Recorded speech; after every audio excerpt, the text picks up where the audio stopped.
அனைவருக்கும் வணக்கம். இது சமச்சீர் கல்வி 6th ஸ்டாண்டர்ட் டேர்ம் 1ல் யூனிட் 2 நியூ புக். அதுலேருந்து நம்ம 2வது யூனிட் நம்ம உள்ளே போகிறோம். இதில் ஃபஸ்ட்டு வந்து இயற்கை இன்பம் அப்படின்னு சொல்லிட்டு ஒன்று இருக்குது, அதை பார்க்க போகிறோம். ஸோ இயற்கை இன்பம் தான் அந்த 2வது யூனிட்டோட தீமு. அதில் முதல்ல வந்து கவிதை பேழையில் பார்க்க போகிறோம். அது வந்து ஏதிலி குருவிகள் அப்படின்னு சொல்லி தலைப்பு. இந்த ஏதிலி குருவிகள் இந்த தலைப்பு இதை வந்து எழுதினது யார் அப்படின்னா அழகிய பெரியவன் அப்படின்னு சொல்லிட்டு ஒருத்தர். இதில் என்ன சொல்லியிருப்பாங்க அப்படின்னா, ஒரு உயிர்களோட ஈர்ப்பு வந்து இருக்கிறத அந்த இருப்பிடத்தை எது முடிவு செய்யும் அப்படின்னா இயற்கை சூழல் தான். இயற்கைக்கும் மனிதனுக்கும் இடையே வந்து தொப்புள் கொடி உறவாக அமைவது மழைத்துளி அப்படின்னு சொல்லியிருக்காரு. அப்புறம் வந்து சூழலியல், அதாவது சூழ்நிலை மாற்றத்தினால நிகழ்ந்து கொண்டிருக்கிற அவலத்தை இந்த கவிதை வந்து காட்சிப்படுத்துது அப்படின்னு அந்த அழகிய பெரியவன் இவர் சொல்லியிருக்கார். இதில் என்ன சொல்லியிருப்பாங்கன்னா, குருவி கூடு எதுவுமே அங்கே இல்லை. முன்னாடி அடைமழை காலத்தில் ஆற்றில் வந்து தண்ணி வரும், கரையிலலாம் பெரிய பெரிய மரம் இருக்கும், அங்கே மரத்தில் நிறைய பறவைகளோட குரல்கள் கேட்கும், போகிற வர வழியிலலாம் தூக்குனாங்குருவி கூடு இருக்கும், காற்றில் வந்து புல் வீடுகள், அப்புறம் வந்து மூங்கில் கிளையிலிருந்து சுழித்தோடும் நீர், அதில் சிட்டுக்குருவியெல்லாம் வந்து உட்காந்து அந்த மூங்கில் கிளையில் உட்காந்து தண்ணி வந்து சுழித்து ஓடுறத பார்த்து பாடிட்டுருக்கோம். அப்புறம் வந்து என்னாச்சுன்னா, மரங்கள்லாம் வெட்டப்பட்டதுனால வானம் வந்து பொய்த்து போச்சு, மண் மருகி போச்சு. அதனால் ஏதிலியாய் குருவிகள் எங்கோ போயின, குருவிகள்லாம் எங்கேயோ போயிடுச்சு ஏதிலியாய் அப்படின்னு சொல்லிட்டு சொல்லியிருப்பார். அதாவது ஏதிலினா அகதின்னு அர்த்தம். கீழே பொருள் போட்டிருப்பாங்க. ஏதிலினா அகதி, மருகியதுன்னா வருந்தியது. இதோட பொருள் என்ன அப்படின்னா, இப்போ நம்ம குருவி இல்லை, குருவி கூடு இல்லை, முன்னாடி என்னெல்லாம் நடந்தது, இப்போ என்ன ஆயிடுச்சு அப்படிங்கிற மாதிரி போட்டிருப்பாங்க. நீங்கள் இது வாசித்தாலே புரிஞ்சிடும். நான் முன்னாடியே சொல்லிட்டேன். அடுத்து என்னென்னா, இந்த இவரோட அழகிய பெரியவன் அப்படின்னு ஒருத்தர் போட்டிருந்ததில்ல, அவரோட இயற்பெயர் வந்து அரவிந்தன். இவர் என்ன எழுதுகிறாருன்னா, புதினம், சிறுகதை, கவிதை, கட்டுரை அப்படிங்கிற மாதிரி எல்லாத்துலேயும் இருப்பார். இவருக்கு வந்து தமிழ்நாடு அரசுலேருந்து இவங்களுக்கு விருது கொடுத்தாங்க. எந்த வருஷம் அப்படின்னு பார்த்தோன்னா 2003 வருஷம். எதுக்கு கொடுத்தாங்க அப்படின்னா, ஒரு புதினத்துக்கு கொடுத்தாங்க, தகப்பன் கொடி அப்படிங்கிற ஒரு புதினம். அப்போ எப்படி ஞாபகம் வச்சுக்கலாம் அப்படின்னா, 2003 வருஷம் பிறக்கும்போது புதுசாக பிறந்த 2003 வருஷம் புதுசாக பிறக்கும்போது தகப்பன் கொடிக்கு விருது கிடச்சி அப்படி ஞாபகம் வச்சுக்க வேண்டியதான். அடுத்தது இவர் வந்து நிறைய நூல் எழுதியிருக்காரு. அந்த நூல்களில் எதெல்லாம் ஃபேமஸ், அதாவது முக்கியமான நூல்கள் போட்டிருக்காங்க. குறடு, நெறிக்கட்டு, அரூப நெஞ்சு, பெருகும் வேட்கை. குறடு, நெறிக்கட்டு, அரூப நெஞ்சு, பெருகும் வேட்கை. சூப்பர். இருவார். குறடு, கட்டு, நஞ்சு, வேட்கை, இது மாதிரிலாம் ஞாபகம் வச்சுக்க வேண்டியது. அடுத்து கூடு கட்டுறதுக்கு மரம் கிடைக்காத பறவைகள் வந்து என்ன செஞ்சுன்னா அகதிகளாக வேறிடம் போச்சு, ஏதிலிகளாக. முன்பு என்றால் அது எப்படி பிரிக்கணும்னா, முன்பு ப்ளஸ் என்றால். அடுத்து சுழித்து ப்ளஸ் ஓடும், வழி ப்ளஸ் எல்லாம், வழியில் எல்லாம். இதுதான் வந்து இதோடது. அடுத்தது இதுலேயும் வந்து உரைநடை வந்து என்ன கேட்டிருக்காங்க, அதுவும் பறவைகளை பொறுத்து தான். சிறகின் ஓசை அப்படிங்கிறது இதோடது. இதில் என்னென்னா, மனுஷங்கள்லாம் என்ன செய்வாங்கன்னா, பொழைப்புக்காக, காசுக்காக, வேலைக்காக வெளியூருக்கு போவாங்க. சிலர் திரும்புவாங்க, சிலர் அங்கேயே இருந்துடுவாங்க. மனிதர்களை மாதிரியே தான் பறவைகளும் வந்து வேறு இடத்துக்கு, நாடுகளுக்கெலாம் போகுது. பறவைகள் போகாத நாடு கிடையாது, மலை கிடையாது, நீர்நிலைகள் கிடையாது. பறவைகளோட கொஞ்சம் நம்மளும் சேர்ந்து பறப்போம்னு சொல்லி இந்த லெசன் ஸ்டார்ட் ஆகிருக்கும். இதில் வந்து மெயின் என்ன அப்படின்னா, பறவைகள் வந்து கண்டமிட்டு கண்டம் பறக்கும், பெருங்கடல், மலைகளை பார்க்கும். அதுக்கப்புறம் புறப்பட்ட இடத்துக்கே திருப்பி வரும். அதுக்கு பேர் என்னன்னா வலசை போதல், பேர்டு மைக்ரேஷன் அப்படின்னு பேர். இதில் பெரும்பாலும் வந்து நீர்வாழ் பறவைகள் தான் வலசை போகும். நீர்வாழ் பறவைகள் தான் நிறைய வலசை போகும். இது எதுக்காக இடம்பெயருது அப்படின்னு பார்த்தோம்னா, உணவு, இருப்பிடம், தட்பவெப்பநிலை மாற்றம், இனப்பெருக்கம், இந்த 4 விஷயம் இதுக்காக தான் வந்து பெரும்பாலும் இடம்பெயரும். நிலவு, விண்மீன், புவியீர்ப்பு புலம், இதை தான் வந்து அதை வச்சு போவோம். நம்மளாம் என்ன செய்வோன்னா, இப்போ கூகுள் மேப் வச்சு போடுறோங்களே, அந்த மாதிரி இது செய்யும். நிலவு, விண்மீன், புவியீர்ப்பு புலம், அதை வச்சு இடம்பெயரும். பொதுவாக எங்கேருந்து வரும் அப்படின்னா, வடக்கிருந்து தெற்கு, மேற்குலேருந்து கிழக்கு, வடக்கு டு தெற்கு, மேற்குலேருந்து கிழக்கு. அதுக்கப்புறம் அவங்க ஒரே ஒரு வழித்தடத்தை செலக்ட் பண்ணி அது வழியாக தான் என்ன செய்யுமா பறக்குமா. சில பறவைகள் வந்து தாய் நிலத்துக்கு திரும்பிடும், சில பறவைகள் வந்து திரும்பாது, சில பறவைகள் வந்து போகிறதுக்கும் வர்றதுக்கும் வேறு வேறு பாதையை யூஸ் பண்ணும்.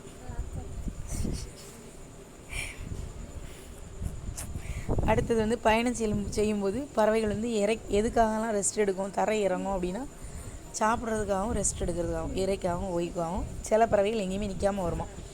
அப்புறம் வலசையப்போ பறவைகள் ஏற்படும் மாற்றங்கள் என்னென்னா தலையில் சிறகு வளரும், அப்புறம் இறகுகளோட நிறம் மாறும், உடலில் வந்து கற்றையாக முடி வளரும். இதெல்லாம் அதில் இருக்கும் அப்படின்னு சொல்லியிருக்காங்க. தமிழ்நாட்டுக்கு வெளிநாட்டு பறவைகள் வந்து நிறைய வலசை வருதுங்கிறத இலக்கியங்கள்லையும் சொல்லியிருக்குது. 1500 வருஷத்துக்கு முன்னாடி வாழ்ந்த ஒரு புலவர் சத்திமுத்த புலவர் அப்படின்னு ஒருத்தர், 1500 வருஷத்துக்கு முன்னாடி சத்திமுத்த புலவர் ஒருத்தர் வந்து ஒரு பாட்டு எழுதியிருக்காரு, நாராய் நாராய் செங்கால் நாராய் அப்படின்னு. அதில் என்ன சொல்லியிருக்குது அப்படின்னா பறவைகள் வலசை போகிறத பற்றி சொல்லியிருக்கு. என்ன செய்யுமா, தென் திசை குமரி ஆடி வடதிசைக்கு ஏகுவீர் ஆயின் அப்படின்னு அதில் சொல்லியிருக்கு. அப்புறம் வந்து ஐரோப்பாவிலேருந்து தமிழ்நாட்டுக்கு செங்கால் நாரைகள் வந்து அப்போவே வந்திருக்குது அப்படின்னு சொல்லியிருக்காங்க. இப்போ வந்து ரொம்ப அழிந்து வரும் பறவை என்ன அப்படின்னா சிட்டுக்குருவி. சிட்டுக்குருவி தான் அழிந்துட்டு வருது. இது வந்து எப்படி இருக்கும்னா உருவத்தில் பல் சின்னதாக இருக்கும். அதை நம்ம பார்த்தோன்னே ஆணா பெண்ணா அப்படின்னு சொல்லி நம்ம என்ன செஞ்சுக்கலாம், கண்டுபிடிச்சிக்கலாம். பழுப்பு நிறத்தை பார்த்தோன்னே நம்ம ஆண் பெண் வந்து கண்டுபிடிச்சிக்கலாம். ஆண் குருவியோட தொண்டை பகுதியில் கருப்பு இருக்கும். ஆண் குருவியோட தொண்டை பகுதியில் கருப்பு இருக்கும். அப்படி இருந்துச்சுன்னா அது ஆண் குருவி. அதேமாதிரி ஆண் குருவியில் உடல் பகுதி வந்து எப்படி இருக்கும்னா அடர் பழுப்பு நிறத்தில் இருக்கும். பெண் குருவிக்கு வந்து மங்கிய பழுப்பு நிறத்தில் இருக்கும். இது வந்து கூடு கட்டி வாழும் பறவை. இது வந்து என்ன செய்யும்னா கூடு கட்டி வாழும் பறவைனும். கூடு கட்டும் காலத்தில் என்ன செய்யுமா, சத்தமிட்டு கொண்டே இருக்குமா, சத்தம் போட்டே இருக்கும் அப்படின்னு போட்டிருக்கு. அது மட்டும் இல்லாமல் இது எத்தனை முட்டை இடும் அப்படின்னு கேட்டால் 3 முதல் 6 முட்டைகள் வரைக்கும் இடும். 14 நாள் வந்து என்ன செய்யும், அடை காக்கும். 15ஆம் நாள் கூடு கட்டும். கூடு கட்டின பிறகு சத்தம் போட்டே கூடு கட்டும். 3லேருந்து 6 முட்டை இடும். 14 நாள் அடை காக்கும். 15ஆவது நாள் குஞ்சுகள் வெளிவரும். இது இதில் சொல்லியிருக்கு. இந்த தெரிந்து கொள்வோம் வந்து நம்ம அடுத்து பார்ப்போம். அடுத்து வந்து துருவ பகுதிகளில் மட்டும் சிட்டுக்குருவிகள் கிடையாது. மனிதர் வாழும் எல்லா இடங்களையும் சிட்டுக்குருவிகள் இருக்கும், துருவ பகுதியில் மட்டும் கிடையாது. அதுக்கப்புறம் இமயமலை தொடரில் 400 மீட்டர் உயரத்தில் கூட இது நினச்சிதான் இருக்குதான். அடுத்து வந்து தானியங்கள், புழுப்பூச்சிகள், மலர் அரும்புகள், இளந்தளிர்கள், தேன் இதெல்லாம் சிட்டுக்குருவிகளோட உணவு. சிட்டுக்குருவியோட குஞ்சு வந்து என்ன செய்யும்னா பெரும்பாலும் புழு பூச்சிகளை தான். இதில் நம்ம என்ன பார்க்குறோன்னா மனிதர்கள் வாழும் எல்லா இடத்துலையும் இருக்கும், ஆனால் துருவ பகுதிகளில் மட்டும் இது கிடையாது அப்படின்னு சொல்லியிருக்காங்க. துருவ பகுதிகளில் கிடையாது. அடுத்து வந்து இந்தியா முழுவதும் சிட்டுக்குருவிகள் இருக்குது. இமயமலை தொடரில் 4000 மீட்டர் உயரத்தில், 4000 மீட்டர் உயரத்தில் இந்த வந்து கூடு கட்டி கூட நினச்சிதான் இவை வாழுது அப்படின்னு சொல்லியிருக்காங்க. என்ன சாப்பிடும் அப்படின்னு சொல்லி நம்ம பார்த்துருவோம். தானியங்கள், புழுப்பூச்சி, மலர் அரும்பு எல்லாம். அப்புறம் இதோட குஞ்சுகள் வந்து எப்படி இருக்கும்னா பெரும்பாலும் புழுப்பூச்சிகளை தான் வந்து சாப்பிடும். தாய்க்குருவி வந்து ஊட்டி விடும் அப்படின்னு. அப்புறம் சிட்டுக்குருவியோட வாழ்நாள் பார்த்துட்டோன்னா நமக்கு 10லிருந்து 15 ஆண்டுகள் தான். இது உருவத்தில் சிறியது, ஆனால் வேகமாக பறக்கும். அதனால தான் வேகமாக போகிறவங்கள சிட்டாக பறந்துட்டான் அப்படின்னு நம்ம சொல்லுவோம்ல அப்படின்னு சொல்லியிருக்காங்க. சிட்டுக்குருவியோட அழிவுகளுக்கு என்ன காரணம்னா விவசாயத்துக்கு பூச்சிக்கொல்லி பயன்படுத்துறது, அதனால் புழுப்பூச்சி எல்லாமே செத்து போயிடும். இதுக்கு வந்து இறை கிடைக்காது. அப்புறம் நிறைய இப்போ வந்து கட்டடங்கள்லாம் நிறைய வந்ததுனால அதில் போய் கூடு கட்ட முடியல, மரம் இல்லை. அடுத்து வந்து வேலிலாம் முன்னாடி என்ன செய்வாங்கன்னா மரங்களை தான் வேலிலாம் போடுவாங்க. இப்போ செயற்கை வேலிகள், மின் வேலிகள் அந்த மாதிரிலாம் இருக்கிறதுனால சிட்டுக்குருவிகளுக்கு உகந்த வேலி தாவரங்கள் வந்து குறைஞ்சி போச்சு. அடுத்து அது புதர் செடிகளில் போய் ஓய்வு எடுக்கும். புதர் செடிகளே கிடையாது. உணவுக்கும் இருப்பிடத்துக்கும் சிட்டுக்குருவி கூட மற்ற பறவைகள் வந்து போட்டு போடுறதுனால இது அழியுது அப்படின்னு சொல்கிறாங்க. பறவை நிலங்களை காப்பாற்றுக்கு நம்ம என்ன செய்யணும்னா ஆலமரம், அரச மரம், அவரை குடலை இந்த மாதிரி கொடிகளெல்லாம் வளர்க்கணும். அந்த மாதிரி மரத்தை வளர்க்கணும். மண்ணுக்கேற்ற பிறவை உள்ளூர் தாவரங்களை வளர்க்கணும். தோட்டங்களில், வயல்வெளியிலெல்லாம் செயற்கை உரங்கள், பூச்சிக்கொல்லி மருந்துகள் ஆகியவற்றை தெளிப்பதை தவிர்க்க வேண்டும். செயற்கையாக நடக்கிற உரம், பூச்சிக்கொல்லியெல்லாம் நம்ம தவிர்த்துட்டோம்னாலே சிட்டுக்குருவிகளின் பறவைகள்லாம் காப்பாற்றிக்கலாம். காக்கை குருவி எங்கள் ஜாதி அப்படின்னு பாடினவர் பாரதியார். அவங்க மனைவி வந்து வச்சுருந்த கொஞ்சம் உணவை கூட இவர் வந்து சிட்டுக்குருவிகளுக்காக மகிழ்ச்சியோடு போட்டார் அப்படின்னு சொல்லி பாரதியார் வந்து சொல்லியிருக்காராம். பாரதியார் வந்து பண்ணாருன்னு சொல்கிறாங்க. மனிதன் இல்லாத உலகத்தில் வந்து பறவைகளால் வாழ முடியும், ஆனால் பறவைகள் இல்லாத உலகத்தில் மனிதன் வாழ முடியாதுன்னு சொல்கிறாரு. யாருன்னா பறவையியல் ஆய்வாளர். அவர் பேர் வந்து சலீம் அலி. அவர் அப்படி சொல்கிறாரு. இது போக நமக்கு வந்து என்னெல்லாம் எக்ஸ்ட்ரா இதில் இருக்குது அப்படின்னா, கப்பல் பறவை அப்படின்னு. கப்பல் பறவை இது என்னென்னா, சிறகடிக்காமல் கடலையும் தாண்டி பறக்குமா. சிறகே அடிக்காமல் கடலை கூட தாண்டி பறக்கும். அந்த பறக்கும் பறவைக்கு பேர் தான் கப்பல் பறவை. இது வந்து தரையே இறங்காமல் எவ்வளோ கிலோமீட்டர் வரும் அப்படின்னா 400 கிலோமீட்டர் வரைக்கும் பறக்கும். இது வந்து இதுக்கு வேறு 2 பேர் இருக்குது. கப்பல் கூளைக்கடா அப்படின்னு ஒரு பேர், அப்புறம் கடற்கொள்ளை பறவை அப்படின்னு ஒரு பேர். 2 பேர் இருக்குது. கப்பல் கூளைக்கடா, கடற்கொள்ளை பறவை அப்படின்னு சொல்லி 2 பேர் இருக்குது. இது ஒன்று. அடுத்தது வந்து இந்தியாவோட பறவை மனிதர் ஏற்கனவே யாருன்னு பார்த்தோம். அவர் வந்து டாக்டர் சலீம் அலி. இவர் என்ன பண்ணாருன்னா, வாழ்நாள் முழுவதும் பறவைகளை பற்றியே தான் ஆராய்ச்சி பண்ணாராம். அவங்கள படம் படித்தாராம். இந்தியாவின் பறவை மனிதர்னு சொல்லி இவரை சொல்கிறாங்க. பறவைகள் குறித்து நிறைய நூல் எழுதியிருக்காரு. இதில் ரொம்ப ஸ்பெஷல் என்னென்னா, ஒரு வரலாற்று நூல், சிட்டுக்குருவிகளின் வீழ்ச்சி அப்படிங்கிற ஒரு வரலாற்று நூல். அடுத்தது பறவைகள் பற்றிய படிப்புக்கு வந்து ஆர்னித்தாலஜி அப்படின்னு பேர், ஆர்னித்தாலஜின்னு பேர். அப்புறம் உலக சிட்டுக்குருவிகள் நாள் வந்து மார்ச் 20. இன்னொன்று, உலகிலே ரொம்ப தூரம் பறக்கிற பறவை வந்து ஆர்க்டிக் ஆலா. எவ்வளோ தூரம்னா 22,000 கிலோமீட்டர்.